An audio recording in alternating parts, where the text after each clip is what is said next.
আসসালামু আলাইকুম সবাইকে ব্লগসে স্বাগতম। সবাই কেমন আছেন? আশা করি সবাই ভালো আছেন। মানুষের দিন শুরু হয় সকাল থেকে, তারপরে শেষ হয় গিয়ে রাতে। আর আমার দিন শুরু যেন রাত থেকে হলো, শেষ হবে দিনে। তো যাই হোক, আমি রাতের বেলা থেকে ভিডিওটা করে করে একদম সকালবেলা গিয়ে শেষ দিছি, তাই এরকম করে বললাম। আমার দিনটা কেমন জানি লাগতেছিল, ভালোই লাগতেছিল না, তাই সকাল থেকে ভিডিও করিনি। রাতের ভিডিও আবার সকালের ভিডিও দেওয়াই হচ্ছে না, বাড়িতে অনেক মেহমান আর আমার মার একমাত্র ভাই অসুস্থ। যাই হোক, এদিকে আমি রান্না বান্না করতে বসছি, কারণ আমার মা এখন অনেক টেনশনের মধ্যে দিয়ে যাচ্ছে আর অনেক বয়স হয়ে গেছে। কি রান্না করতে গিয়ে কি দিবে না দেবে, রান্না ভালো হবে না। আর এই যে ভুঁড়ি জাল দিয়ে তাই নিজে বিবেক করে করে রান্না বান্না করি একটু। আর যেহেতু গ্যাসের চুলা, মাটির চুলা রান্না করতে আমার ভালোই লাগে। গ্যাসের চুলায়ও মন্দ না, সব মিলাইয়া একদম আরামদায়ক রান্না। গ্রামে এসে মাজা ঘষা তো আমার করা লাগে না, তাই জন্য। যাই হোক, এখানে আমি ভুঁড়ি রান্না করব আজকে। তো আমরা এরকম করে ভুঁড়ি রান্না করি। প্রথমে ভুঁড়িটা কষিয়ে নিচ্ছি, যেহেতু আগেই সব কিছু দেওয়া ছিল ভুঁড়ির মধ্যে। এটা হচ্ছে খাসির ভুঁড়ি, আর খাসির ভুঁড়ি একটু পাতলা টাইপেরই হয়। তো আমরা ভুঁড়ি রান্না করব আজকে বেগুন দিয়ে। আর বেগুন দিয়ে ভুঁড়ি খেতে কিন্তু অনেক ভালো লাগে। যারা খাননি বা আজকে নতুন লাগতেছে আপনাদের কাছে, তারা কিন্তু খেয়ে দেখতে পারেন, একবার হলেও ট্রাই করতে পারেন বাসায়, দেখবেন খেতে অনেক ভালো লাগে। তরকারি রান্নার রেসিপি বলার কিছু নাই, সবাই পারেন। এখানে আমি লবণ হলুদটা দিয়ে নিলাম। আর এই যে কাঁচামরিচ আর রসুন এখানে একটু আদা সহ বেটে নিছিলাম, সেটাই অল্প একটু আগে দিলাম শুধুমাত্র ভুঁড়ির জন্য।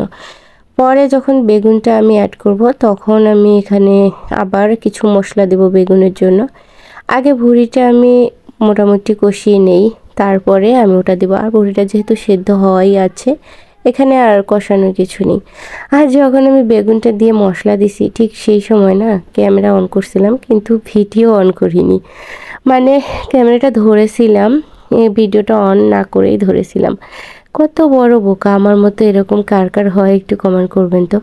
যাই হোক, এখন আমি এই যে মশলা বলতে বাটনটা মুছে আবার এই যে কাঁচামরিচ, রসুন আর জিরা এগুলোই দিচ্ছি আর কি। তারপরে এগুলো ধুয়ে আমি বাটনের মধ্যে পানি দিয়ে দিব, কারণ হচ্ছে পানি আমরা সব সময়ের জন্য বাটন ধুয়ে দিই, যেহেতু বাটনের মধ্যেই সব কিছু আমরা বাটাবাটি করি। আর এই তো কষানো প্রায় হয়ে গেছে, আর বেগুন তো তাড়াতাড়ি সেদ্ধ হয়, আর ভুঁড়ি তো আগে থেকেই সেদ্ধ হওয়াই ছিল। এখানে এখন পরিমাণ মতো পানি দেব, মানে জাস্ট বেগুনটা সেদ্ধ হওয়ার মতো পানি দিয়ে তারপরে আমি আবার ঢাকনা দিয়ে ঢেকে দেব। তারপরে কিছুক্ষণ জাল করলেই হয়ে যাবে আমার রান্না। যাই হোক, ভুঁড়িতে এরকম করে আপনারা চাইলে বাসায় রান্না করে খেয়ে নিতে পারেন, খুবই ভালো লাগে, অসাধারণ একটা রেসিপি। আর আমি আমার বাবার বাড়িতেই থাকতেছি, আর এখানে ভিডিও করতে আমার ভালোই হচ্ছে। তারপরে বাসায় যেহেতু টেনশন মেহমান এই মিলায়া ভিডিও সবসময় করা হয় না, হয়তো বা প্রতিদিন আপলোড করতে পারতেছি না বা পারবো না, তারপরেও চেষ্টা করব। আর দুধগুলা দেখেন আমার প্রতিদিন খাওয়া লাগে। আর এই গ্রাম এলাকায় ধান কাটাকাটির কাজ চলতেছে বা শেষের দিকে, আর দুধের চাহিদা অনেক বেশি। বাসা বাড়িতে আমরা শহরে তাও যাই হোক প্রতিদিন দুধ পাইতাম, এখানে ওইভাবে দুধ পাওয়া যায় না। তাই এক বাড়ি থেকে দূর থেকে একটা বাড়ি থেকে আনা হয়, এনে ফ্রিজে রাখি দিই। আর হচ্ছে এখানে দুধের দাম অনেক কম। আমরা তো খাইছিলাম 100 টাকা কেজি, আর এখানে খাই হচ্ছে আপনার 60 টাকা কেজি।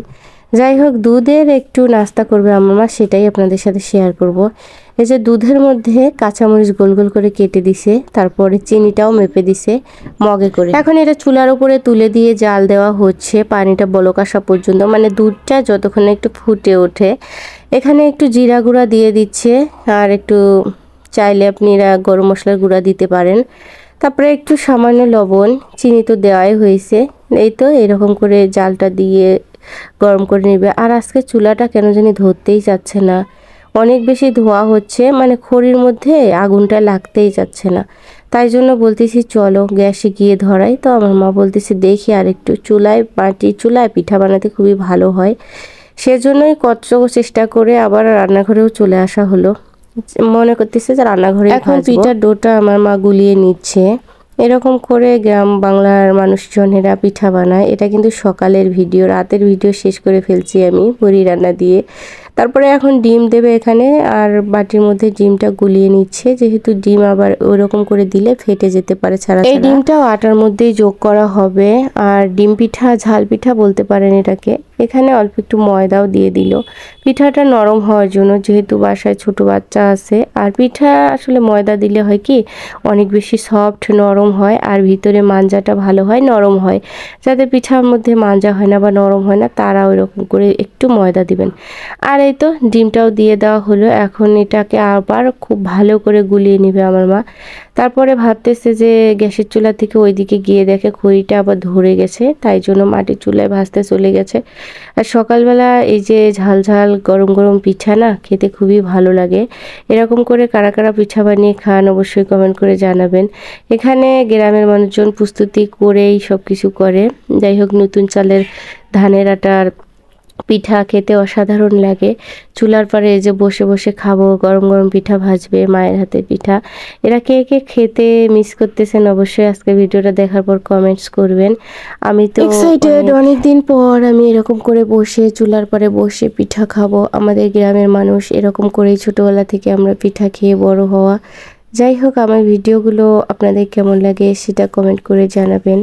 আজকের ভিডিওটা আপনাদের কেমন লাগলো সেটা অবশ্যই কমেন্টস করবেন, লাইক করবেন, কমেন্টস করবেন। আর নতুন হলে অবশ্যই আমার চ্যানেলটাকে সাবস্ক্রাইব করবেন। আর যদি আপনি আগে থেকে সাবস্ক্রাইব করা হয়ে থাকেন, তাহলে তো আপনাকে অনেক অনেক ধন্যবাদ, আন্তরিক ভালোবাসা আমার পক্ষ থেকে।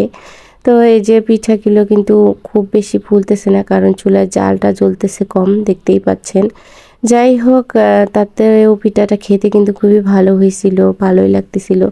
আমি বেশি একটা ভিডিও করিনি, কারণ আমার পিঠা খাওয়ার চাহিদা, পিঠা খেতে খুবই ইচ্ছা করতেছে, তাই ভিডিওটা অফ রেখে গরম গরম পিঠা বসে বসে খাওয়া শুরু করে দিলাম। আর আপনাদের সাথে বেশি কিছু শেয়ার করতে পারলাম না। শাকটা রান্না করবে এরপর আমার মা। শাকটা কালকে রাতে আমরা বেছে রাখছিলাম যে এটা পরের দিন সকালে রান্না করব। এই হচ্ছে আমার আজকের ব্লগ ভিডিও। তো ভিডিওটা কেমন লাগলো সবাই অবশ্যই কমেন্ট করে জানাবেন। এই তো বারবার এক কথাই বলবো, comments comments comments, like comments, আর পারলে সাবস্ক্রাইব।